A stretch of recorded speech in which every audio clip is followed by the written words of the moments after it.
नमस्कार दोस्तों, इस वीडियो के शुरुआत कुछ ऐसी तस्वीरों से करते हैं जो तस्वीरें कल देर रात से चर्चा का विषय बनी हुई हैं, सोशल मीडिया पर वायरल हो रही हैं। स्क्रीन पर आप तस्वीरें देख रहे होंगे, चेहरे आप पहचानते होंगे। प्रधानमंत्री नरेंद्र मोदी, उनके साथ स्वामी रामदेव, योग गुरु रामदेव, पतंजलि आयुर्वेद के कर्ता धर्ता रामदेव, बाबा रामदेव, और साथ में बालकृष्ण महाराज, बाबा रामदेव के नंबर 2, पतंजलि आयुर्वेद के सीईओ।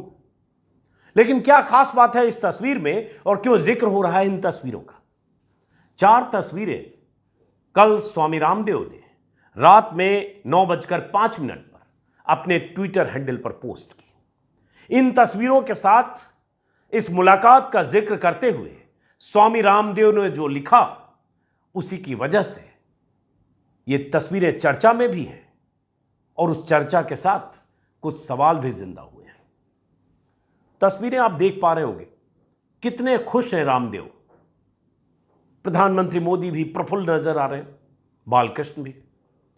एक तस्वीर में तो पता नहीं क्या बात रामदेव ने प्रधानमंत्री को कही है या प्रधानमंत्री ने बालकृष्ण को कही, क्योंकि वो देख बालकृष्ण की तरह रहे हैं और स्वामी रामदेव ठठाकर हंस रहे हैं।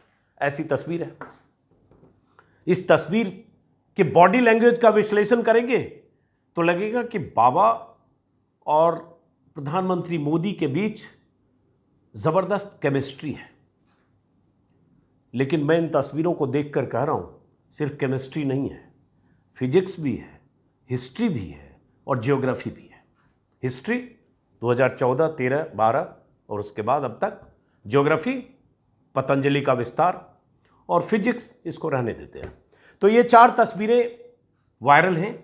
और क्यों इन तस्वीरों का जिक्र कर रहा हूं, गौर से सुनिए। पहले सुनते हैं कि प्रधानमंत्री मोदी से अपनी मुलाकात का जिक्र करते हुए बाबा रामदेव ने ट्विटर पर क्या लिखा। बाबा रामदेव ने लिखा, देव तुल्य राष्ट्र ऋषि श्री नरेंद्र मोदी जी देश के लिए भगवान के वरदान है। भगवान के वरदान है, देवतुल्य है, राष्ट्र ऋषि हैं। आपसे योग, आयुर्वेद, स्वदेशी शिक्षा और स्वदेशी चिकित्सा से आत्मनिर्भर भारत के संदर्भ में संवाद और प्रेरणा पाकर के अभिभूत है। यही लिखकर 9:05 पर ये 4 तस्वीरें स्वामी रामदेव ने अपने ट्विटर हैंडल पर पोस्ट की। उसके बाद मैं क्यों बता रहा हूं और मैं क्यों जिक्र कर रहा हूं, आगे बताने से पहले जरा इस पे समझें कि स्वामी रामदेव ने, बाबा रामदेव ने, आलोचक उन्हें लाला रामदेव कहते हैं, उन्होंने प्रधानमंत्री को देवतुल्य घोषित कर दिया, देवता के समान, और देश के लिए भगवान के वरदान है।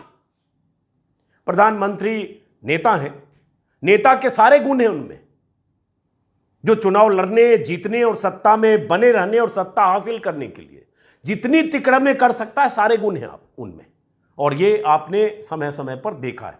लेकिन उन्हें घोषित किया एक बाबा ने, जिन्हें लोग लाला रामदेव बोलते हैं, कि वो देवतुल्य है, भगवान के वरदान है, और केमिस्ट्री दिख रहा है आपको। और प्रधानमंत्री मोदी से स्वामी रामदेव का रिश्ता 2012, 13, 14, खास करके 14 के चुनाव तक, और उसके बाद बाबा रामदेव के बयान और उसके पहले के बयान, उस पर भी जरा आएंगे और समझेंगे कि बाबा रामदेव किस तरह से 2014 के बाद उनका कारोबार रॉकेट की तरह आसमान की तरफ जा रहा है, और बाबा रामदेव क्यों ऐसा है कि प्रधानमंत्री मोदी को देवता घोषित कर रहे हैं, भगवान के वरदान घोषित कर रहे हैं। जब स्वामी रामदेव ने यह लिखा तो स्वामी रामदेव, और साथ में एक और ट्वीट में देख रहा हूं जो उनके नंबर 2 है, उन्होंने भी ट्वीट किया, बालकृष्ण ने। उसके बाद लगातार ट्विटर पर लोग लिखने लगे इनके बारे में,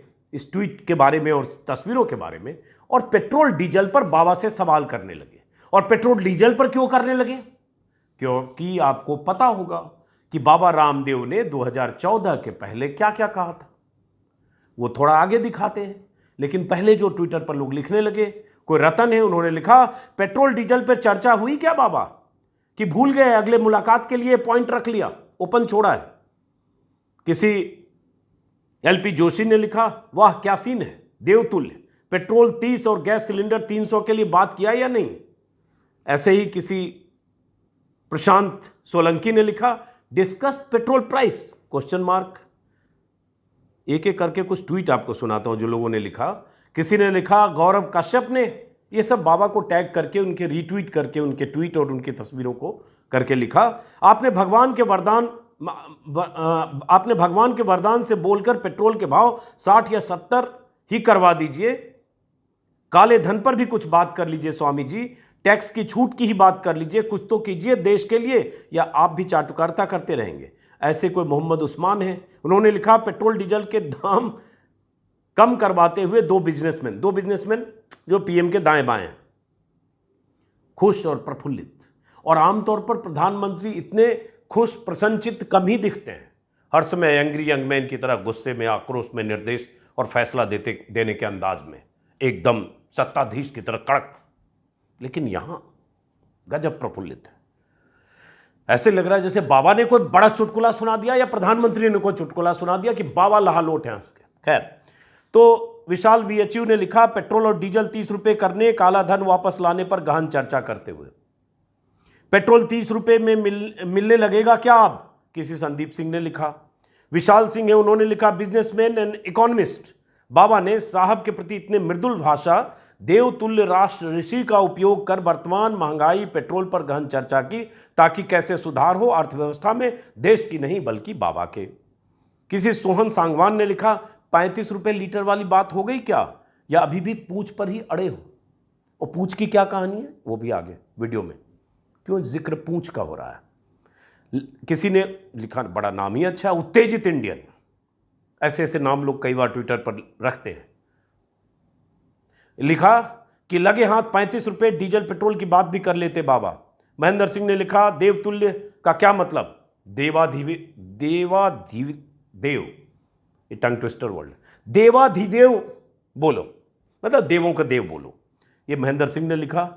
प्रकाश यादव ने लिखा, शायद डीजल पेट्रोल के दाम कम करने पर बात हुई होगी। ऐसे बहुत सारे लोग मैं देख रहा हूँ, सैकड़ों लोगों ने लगातार बाबा को ये पूछना शुरू किया कि ये जो मुलाकात हुई, ये जो बात हुई देवता से, देवतुल्य से, भगवान के वरदान से, तो पेट्रोल डीजल पर बात हुई कि नहीं।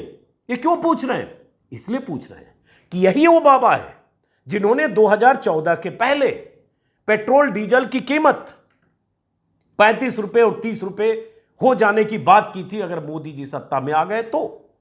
और उसके बाद इन्हीं बाबा से जब अभी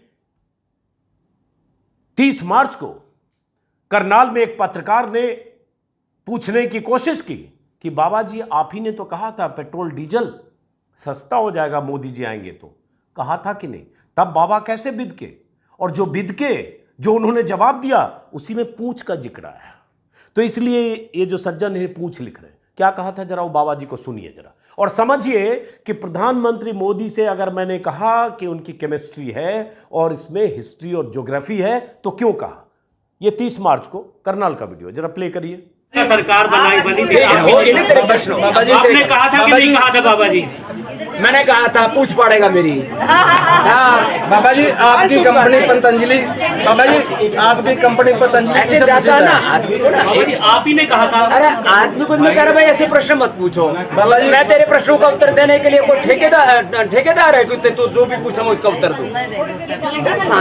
जब एक बात कह दी थोड़ा सभ्य बनना भी सीखो। आप ये बताओ, एक मिनट, सभी टीवी चैनल पर आप ही की बाइट चली थी और लोग, अरे भाई मैंने दी थी और अब नहीं देता, कर ले क्या करेगा, चुप हो जा, अब आगे से पूछेगा तो ठीक नहीं। स्वामी जी बाबा जी बोल दिया ना स्वामी जी। अब आपने देखा कि बाबा जी कैसे भड़क गए पत्रकार पर, तू ठेकेदार है क्या, तेरे को बताऊंगा क्या, तब मैंने बाइट दी थी, अब बाइट नहीं दूंगा, जा तू जो करना है कर ले। पत्रकार शालीनता से रिपोर्टर कह रहा है कि बाबा जी आप ही ने तो कहा था, आप ही ने तो बाइट दी, हाँ बाइट दी थी तो दी थी, अब नहीं देता, जा तू कर ले, जो करना है कर ले। एकदम सड़क छाप गुंडे की तरह बाबा ने उसको धमकाया भी, चेतावनी भी दी, और आगे से ऐसा सवाल मत पूछ ये भी कहा, और साथ में कहा था हाँ मैंने कहा था तू पूछ पाड़ेगा मेरी। इसका मतलब होता है शायद पूंछ उखाड़ना, तो इसीलिए साहब ने पूंछ का जिक्र किया। तो ये बाबा ने कहा, और वही बाबा प्रधानमंत्री से मिलते हैं, तो समझ लीजिए दोनों की मुलाकात और केमिस्ट्री जिसका जिक्र किया। लेकिन बाबा उसके बाद जो थ्योरी कर रहे हैं 2014 के बाद से लगातार, जब डीजल और पेट्रोल की कीमत 100 के पार होती है, डीजल 100 के आसपास है, पेंडुलम 100 पर झूल रहा है, पेट्रोल 100 के पार है, गैस की कीमत 1000 के पार है, तो बाबा और काला धन तो आया नहीं। बाबा तो बड़े बड़े सपने 2013-14 में दिखाते थे, अपने योग शिविरों में वो योग कम करते थे, हिलते डुलते हुए काला धन लाने और काला धन से देश के हर नागरिक की किस्मत पलटने की बात करते थे। बस एक बार मोदी जी को प्रधानमंत्री बना दो, वोट खुलेआम मांगते थे। लेकिन उन्हीं बाबा को जब घेर घेर कर बीते सालों में पूछा जा रहा है काला धन पर, पेट्रोल पर, महंगाई पर, तब बाबा क्या क्या थ्योरी पेश करते हैं। 2 वीडियो है। एक वीडियो है बीइंग ह्यूमन, एक सटायर यूट्यूब प्लेटफॉर्म है, उन्होंने एक मोन्टाज बनाया 2 मिनट का, 1 मिनट 40-45 सेकंड का। बाबा ने आपकी अदालत में क्या कहा था, जहां पहली बार बाबा ने कहा था किसको वोट दोगे, 35 रुपये जो डीजल की कीमत रखेगा पेट्रोल की उसको या किसको, और उसके बाद बाबा ने कैसे कैसे बार बार पलटी मारी और कैसे सफाई दी बेशर्मी से, उसका एक मोन्टाज है। वो मैं चाहता हूं कि जरूर देखिए, तो उसको प्ले किया जाए जरा। आपने तो कहा था कि बीजेपी आएगी तो शायद पेट्रोल डीजल के दाम कम होंगे। अब इसमें एक खास बात मैं बताना चाहता हूँ भैया, पेट्रोल जो है उसका जो बेसिक प्राइस होता है वो 35 रुपए के आसपास है। अब उसके ऊपर करीब 50% टैक्स है। ये तो पूरी स्टडी है मेरे पास में। अच्छा बच्चों ये बताओ, आपको जो 35 रुपए का पेट्रोल दिलाएगा उसको वोट दोगे या 75-80 दिलाने वाले को? देखो सरकार तो ये बनाएंगे, आप थोड़ी बनाएंगे, हम थोड़ी बनाएंगे। अरे सुनो, ताली बजाने से पहले बोलो। तेल का दाम कम होगा तो फिर टैक्स नहीं मिलेगा तो देश कैसे चलाएंगे? सरकार चलाने के लिए गवर्नमेंट को टैक्स भी चाहिए। सरकार को सरकार भी चलानी है। मोदी जी भी क्या करें, उनको सरकार चलानी है तो सबसे ज्यादा टैक्स डीजल पेट्रोल से ही आता है।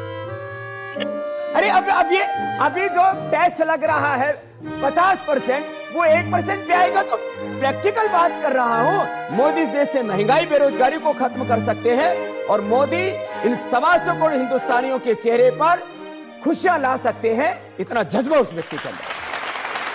अरे सुनो, ताली बजाने से पहले बोलो। मोदी जी का बजट हमारी सेविंग करे या ना करे, खुद तो कर ही सकते।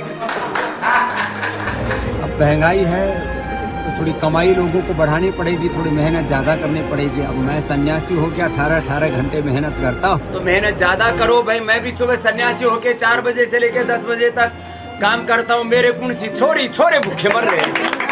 अब हर आदमी सोचे कि मेरे लिए सरकार क्या करेगी। ये बात तो मुझे लगता है कि पूरी तरह से जस्टिसफुल नहीं है। सब काम सरकार से हो जाएंगे ऐसा नहीं हो सकता, समाज को भी आगे आना पड़ेगा। जैसे मैं सुबह 5 किलोमीटर दौड़ लगाता हूँ, साइकिलिंग करता हूँ, तो जो आस पड़ोस के जो अपने ऑफिस है ना, लोग साइकिल वाला ट्रेंड शुरू कर दे, तो फिर तो बिना डीजल पेट्रोल के चल जाएगा काम। सुना आपने बाबा जी कैसी कैसी थ्योरी दे रहे हैं। उसके बाद से वो बाबा जो बेशर्मी के साथ अपने बयानों का बचाव कर रहा है, जो रिपोर्टर को धमका रहा है, जो कह रहा है हाँ मैंने कहा था तू पूछ पाड़ेगा मेरी, जो करना है कर ले, हाँ मैंने बाइट दी थी, जो करना है कर ले। अरे भाई, आपने 2 साल तक 3 साल तक देश में सभाएं करके, शिविरें करके, प्रधानमंत्री मोदी के साथ रामलीला मैदान में कपाल भांति अनुलोम विलोम करके हर जगह आपने देश को बताया कि कैसे डीजल पेट्रोल 35 रुपए मिलेगा, गैस का सिलेंडर सस्ता हो जाएगा, 300 रुपए में मिलने लगेगा, काला धन आ जाएगा। और आज आप कहेंगे जा पूछ पाड़ेगा मेरी। और साथ में थ्योरी क्या है बाबा की? मेहनत करो, ज्यादा मेहनत करो। मैं तो सन्यासी हूं, 18 घंटे काम करता हूं, कुछ आप भी काम करो। और मोदी जी तो सरकार चलाएंगे तो पैसा तो चाहिए, सेना को भी तनख्वाह देना है और सब चीज़ टैक्स से ही आता है। तेल डीजल पेट्रोल में टैक्स ज़्यादा मिलता है तो करना तो पड़ेगा। और साथ में बाबा जी क्या कहते हैं बड़ी बेशर्मी से कि मोदी जी का बजट हमारी सेविंग कम करे या ना करे, हम खुद तो कर सकते हैं। बाबा जी यही बात अगर 2014 के पहले कहा होता शिविरों में तो लोग भगाते आपको। लेकिन तब तो आप कह रहे थे कि बस मोदी जी को एक बार ले आओ, एक बार तो ले आओ, मोदी जी में सब कुछ करने की क्षमता है। अब मोदी जी आ गए। अब मोदी जी आ गए तो बाबा जी जाकर मोदी जी के साथ ऐसे फोटो खिंचवा रहे हैं। ट्विटर पर उन्हें देवतुल्य घोषित कर रहे हैं, भगवान का वरदान घोषित कर रहे हैं, और बाबा जी का अपना साम्राज्य 2014 से 2022 तक रॉकेट हो गया है। इस कदर कि बाबा का बिजनेस, बाबा का कारोबार कहा जाता है अनुमानतः कि लगभग 40,000 करोड़ का है। बाबा ने रुचि सोया जैसी कंपनी खरीद ली 4300 करोड़ में। बहुत खबरें कहानियां आई कि कैसे उसमें कुछ गड़बड़ियां हुई या बैंक ने लोन देने में और बाबा को उस कंपनी को एक्वायर करने में बैंकों ने मदद की। बहुत सारी स्टोरी आई, मैं उस विस्तार में नहीं जाना चाहता हूं। तो बाबा का साम्राज्य तो रॉकेट हो गया, 40,000 करोड़ का साम्राज्य हो गया। हालांकि कुछ लोग कहते हैं इससे कहीं ज्यादा है। बाबा बड़े कारोबारी हो गए, बड़ी बड़ी एमएनसी को चुनौती देने लगे, प्रेस कॉन्फ्रेंस लगातार करते हैं, हर चैनल पर लाइव जब होते हैं ऐसा लगता है कि अंबानी अडानी के बाद बाबा रामदेव, जिन्हें उनके आलोचक लाला रामदेव कहते हैं, वही कतार में। ऐसी कंपनियां, रुचि सोया के बारे में कहा जाता है अडानी खरीदना चाहते थे, लेकिन बाबा ने खरीद लिया 4300 करोड़ में। आज बाबा प्रधानमंत्री के साथ तस्वीरें खिंचवाते हैं, देवतुल्य घोषित करते हैं, और जब उनसे पूछा जाता है घेर कर कि वो डीजल पेट्रोल का क्या हुआ बाबा जी, वो काला धन का क्या हुआ, तो कहते हैं मेरी पूछ पाड़ेगा क्या, जा जो करना है कर ले। तो एक और देशभक्त हैं आकाश बनर्जी, उन्होंने भी एक बाबा की कथनी करनी पे एक वीडियो कोलाज बनाया था। मैं चाहता हूं जरा वो भी देखिए, 40-45 सेकंड का एक वीडियो, वो भी देखा जाए। तो करण जी उस वीडियो को भी प्ले करिए। ये देशभक्त बनर्जी, उनका भी अपना यूट्यूब चैनल है, फॉलो करिएगा, बहुत अच्छा सटायर करते हैं। देखा जाए इसको भी। आने के लिए गवर्नमेंट को टैक्स भी चाहिए, अलग अलग मंत्रालय भी चलाने हैं, पुअर रिलीफ के भी काम करने और देश की सुरक्षा के भी काम करने।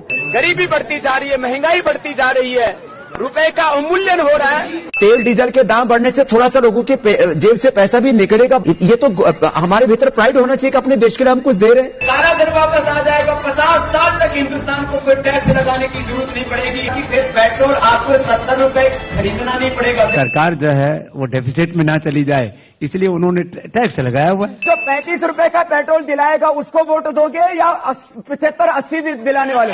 मैं तेरे प्रश्नों का उत्तर देने के लिए कोई ठेकेदार है? मैंने दी थी और अब नहीं देता, कर ले क्या करेगा? चुप हो जा, अब आगे से पूछेगा तो ठीक नहीं। ये बाबा की बेशर्मी। और तो और बाबा को जब घेर कर कोई पूछता है, घेर कर क्या पूछेगा? चैनल तो सारे बाबा के सामने अनुलोम विलोम ही करते हैं, क्योंकि सबको करोड़ों अरबों का विज्ञापन देते हैं। लेकिन जब भी कोई ऐसे अदना सा रिपोर्टर करनाल में जैसे पूछा, बड़ी हिम्मत की बात थी, एक स्थानीय संवाददाता ने उनसे पूछा तो सही, जब पूछा जाता है तो मुस्कुराते हुए बेशर्मी से दलीलें करते हैं कि सरकार को टैक्स के लिए पैसे की जरूरत है। और तब कहते थे कि डीजल और पेट्रोल पर 50% टैक्स, 50% टैक्स सरकार वसूलती है, उसकी तो पूरी स्टडी है मेरे पास, ये बाबा कहते थे। बच्चों ये बताओ, 35 में जो पेट्रोल दिलाएगा उसको वोट दोगे या 75-80 में देने वाले को? अब जो टैक्स लग रहा है वो कम होगा तो मोदी देश से महंगाई बेरोजगारी दूर कर सकते हैं, करोड़ों लोगों के चेहरों पर खुशियां ला सकते हैं। इतना जज्बा है मोदी के अंदर, इतना जज्बा है मोदी के अंदर कि काला धन तो आया नहीं।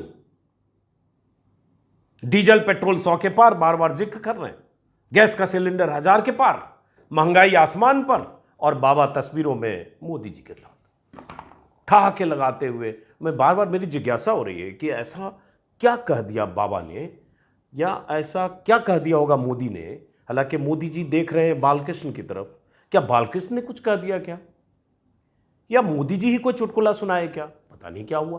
कुछ तो ऐसी बात है कि मोदी जी इस तरह से हंसते हुए अपनी कार्यकारिणी, राष्ट्रीय कार्यकारिणी के नेता के साथ, पार्टी अध्यक्ष के साथ, अमित शाह के साथ, जो टॉप 5 बड़े मंत्री हैं कैबिनेट में, जो मोदी जी के बाद नंबर 1, नंबर 2, नंबर 3, नंबर 4, जो भी उनके बाद जिनको भी गिने आप, रक्षा मंत्री से लेकर वित्त मंत्री तक, अमित शाह से लेकर नितिन गडकरी तक, किसी के साथ ऐसी तस्वीर मैंने नहीं देखी हाल के दिनों में। अगर आपने देखी होगी तो हो सकता है चूक है, मैं करेक्ट कर लूंगा। इतना ढाका लगाते हुए मस्त, खुश, बिंदास, कुछ तो बात है। इसलिए मैंने शुरू में कहा केमिस्ट्री है, हिस्ट्री और ज्योग्राफी तो है ही।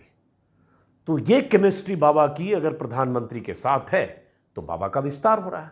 और इसीलिए बाबा अनाप शनाप बयान देते हैं, रिपोर्टर को फटकारते हैं। ऐसा भी बोल देते हैं कि लोग साइकिल वाला ट्रेंड शुरू कर दे तो फिर बिना पेट्रोल डीजल के काम चल जाएगा। मैं तो सन्यासी होकर 4 बजे से काम करता हूं, आप भी करो 18 घंटे काम। अरे बाबा जी, कोई काम करता है 18 घंटे, कोई मजदूर 16 घंटे काम करता है, कोई रिक्शा वाला, ऑटो वाला 14 घंटे 18 घंटे रिक्शा चलाता है या ठेला चलाता है या मजदूरी करता है या करेगा, तो क्या उससे गैस की कीमत कम हो जाएगी, या गैस सस्ती में मिलेगी, या पेट्रोल डीजल सस्ता में मिलेगा, या उसके घर का खर्चा आसानी से चलने लगेगा? लेकिन बाबा तो बाबा है। बाबा तो दिन दुनी रात चौगुनी तरक्की कर रहे हैं, 40,000 50,000 करोड़ का कारोबार कर रहे हैं। लेकिन देश में महंगाई का क्या हाल है? वो वादे जो बाबा ने किए थे, वो दावे जो बाबा ने किए थे, इस पर जवाब कौन देगा? इसलिए इस पर जवाब जब कोई पूछता है तो बाबा चिढ़ते हैं। और बाबा और मोदी की इसी केमिस्ट्री का असर है कि बाबा कुछ भी बोलते हैं। जब वक्त कोरोना का था तो बाबा ने कह दिया कि कोरोना काल में जो डॉक्टर्स मरे उसके लिए एलोपैथी दवा जिम्मेदार है। डॉक्टर्स ने नाराजगी जताई, चिट्ठियां लिखी, प्रधानमंत्री से लेकर अदालत के दरवाजे खटखटाए, बाबा का कुछ नहीं बिगड़ा। वो अपनी दवा को ही बताते रहे कि यही रामबाण है, कोरोना का लाइलाज रोग है अगर, तो उसका इलाज सिर्फ बाबा के पास कोरोनिल है। उसके खिलाफ भी शिकायतें हुई, WHO ने शिकायतें की, लेकिन बाबा का कुछ नहीं बिगड़ा। बाबा का साम्राज्य बढ़ रहा है, मोदी जी से उनकी केमिस्ट्री है, और देश में महंगाई आसमान पर है। तो आप समझ लीजिए इस केमिस्ट्री के फायदे किसको हैं। और 2014 के पहले का बाबा का जो सफ़र शुरू हुआ वो अगर 2022 में यहाँ तक पहुँचा तो उसके लिए इस केमिस्ट्री का भी कुछ मतलब है। तो फिलहाल इस वीडियो को ख़त्म करते हैं, फिर मुलाकात होगी। नमस्कार।